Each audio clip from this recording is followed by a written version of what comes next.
and minerals such as sodium and potassium. Those minerals are generally referred to as electrolytes. The grandee of sports drinks is Gatorade, a beverage created in the 1960s for the University of Florida Gators football team. The British Medical Journal says it started life as a simple mixture of kitchen foodstuffs like water, salt, sugar, and lemon flavoring. It's more complicated than that today. The industry is now dominated by multinational companies like Pepsi and drug companies like GSK. In the United States alone, sales of sports drinks exceed $1.5 billion a year. Before the rise of sports drinks, athletes, and the rest of us, drank water when we exercised or got sweaty. How did we know when to drink, or how much? The way humans have known for eons: thirst.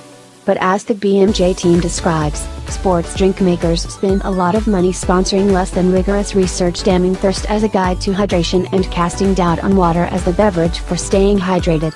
To make matters worse, recommendations once aimed at endurance athletes have now trickled down to anyone who exercises. Sports drinks don't appear to prevent hyponatremia.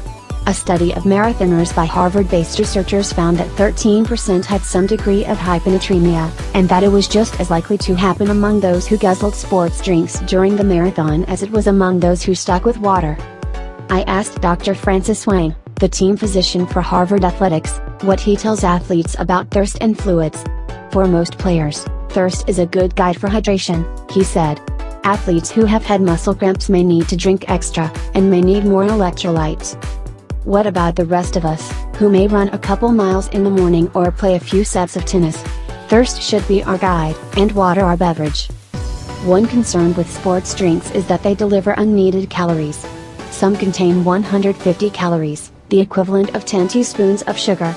Children definitely don't need sports drinks, says a Dr. Claire McCarthy, an assistant professor of pediatrics at Harvard Medical School.